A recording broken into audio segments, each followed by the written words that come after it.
आज हम लोग जो है निषेचन के बारे में अध्ययन करेंगे। निषेचन कहते किसको है, इसके विषय में अध्ययन करेंगे। तो देखिए,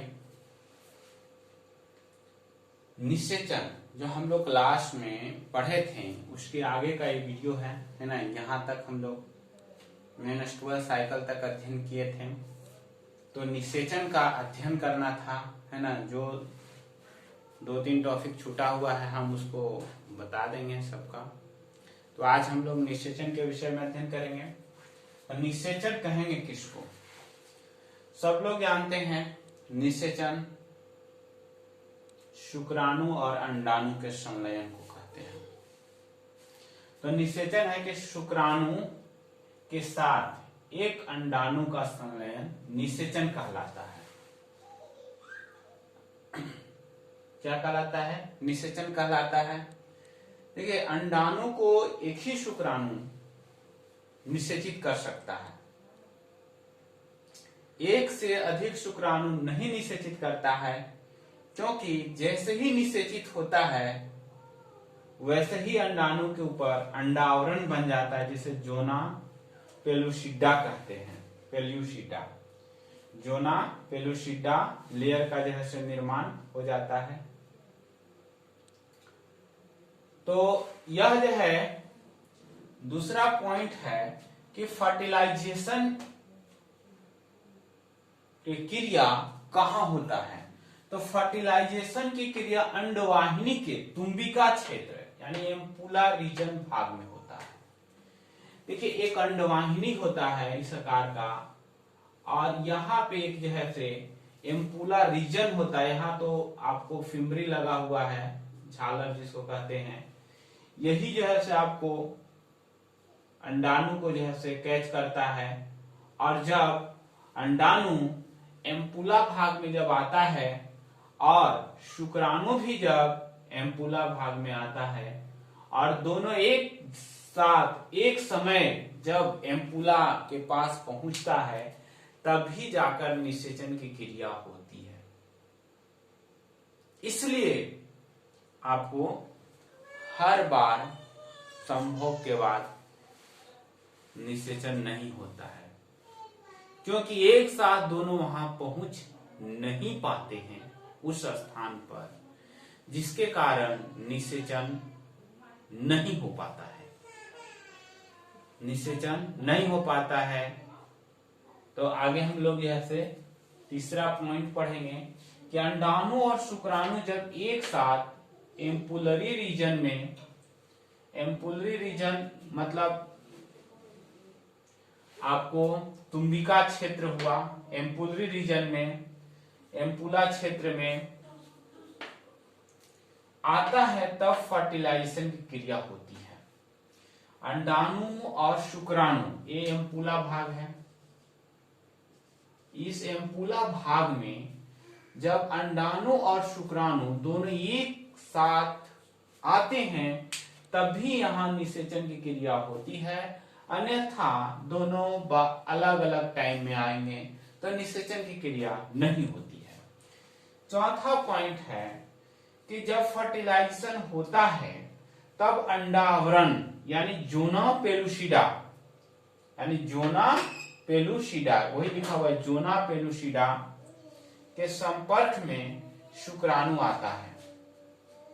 यानी जब फर्टिलाइजेशन होता है तब अंडावरण, जो अंडाणु जो होता है, यह अंडाणु है, इसके चारों ओर जो आवरण घेरे हुए है उसी को अंडावरण कहते हैं। और इसी अंडावरण के संपर्क में जब शुक्राणु आता है तो शुक्राणु का अग्रपिंडक जो है एक्रोसोम कुछ पदार्थ स्रावित करता है, जिसके कारण इस लेयर में जो है से आपका, है ना, कुछ परिवर्तन हो जाता है।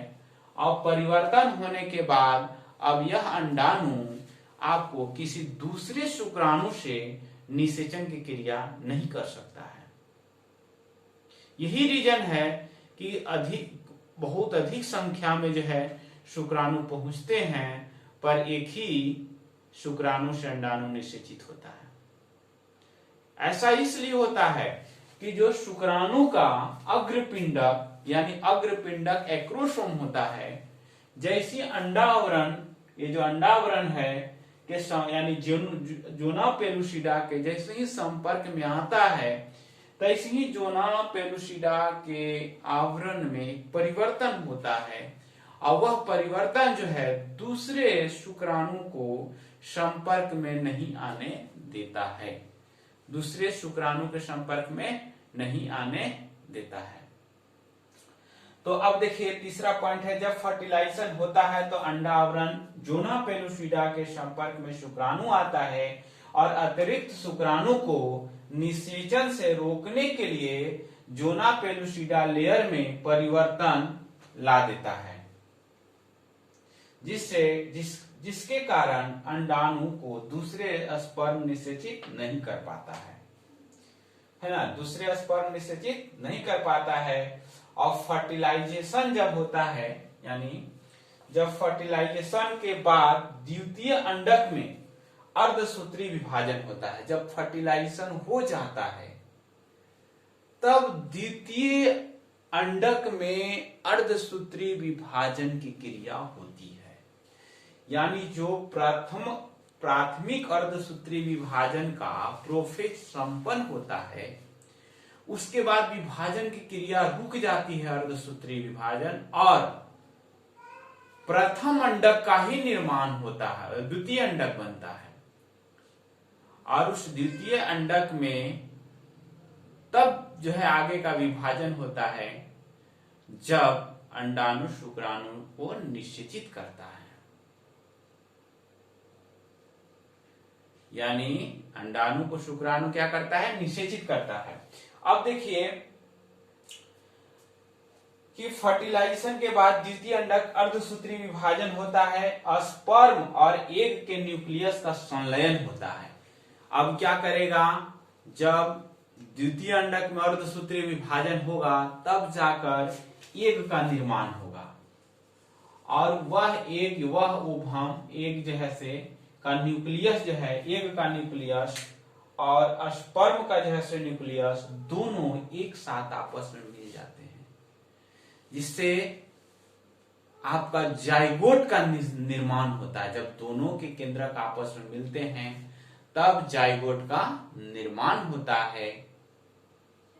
तो अब नेक्स्ट वीडियो में हम लोग जानेंगे कि जाइगोट का अंतःरोपण कैसे होता है यूट्रस में। तो देखिए, इससे जो बोर्ड में क्वेश्चन पूछता है उसके विषय में हम लोग जानते हैं कि इस चैप्टर से निषेचन से कौन कौन सा क्वेश्चन पूछा जाता है। तो देखिए, कभी कभी 10th लेवल का भी निषेचन से क्वेश्चन पूछता है, लेकिन अब जो है आईएससी जो है अपना लेवल को बढ़ा दिया है ना। जैसे इससे पहला प्रश्न जो बनता है, प्रश्न बनेगा फर्स्ट कि फर्टिलाइजेशन कहाँ होता है, फर्टिलाइजेशन कहाँ होता है, सीधा सीधी है, कहाँ होता है। तो इसका आंसर उत्तर होगा, इसका क्या होगा, तो अंडवाहिनी के तुम्बिका क्षेत्र में, अंडवाहिनी के तुम्बिका क्षेत्र में, है ना, तुम्बिका क्षेत्र में, यानी अंडवाहिनी तुम्बिका क्षेत्र किसको कहते हैं, एम्पुला, एम्पुलरी रीजन को, यहां पे होता है। इससे दूसरा जो प्रश्न बनता है, अंडाणु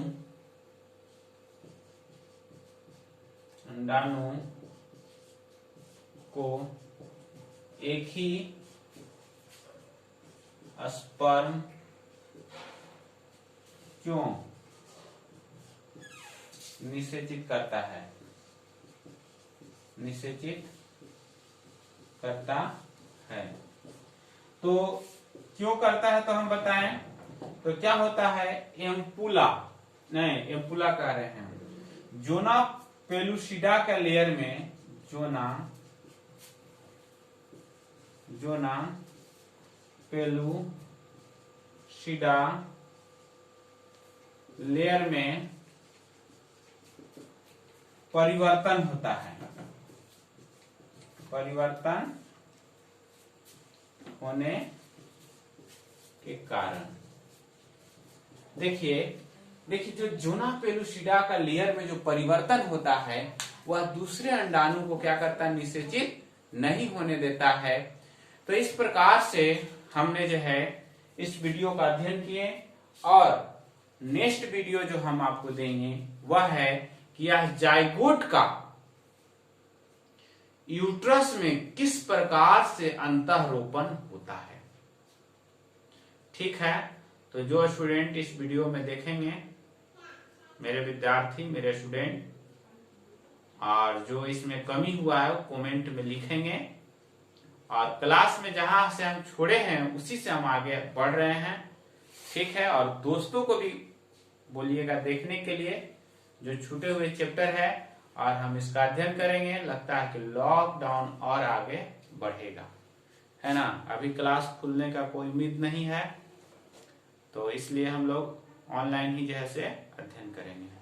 ठीक है।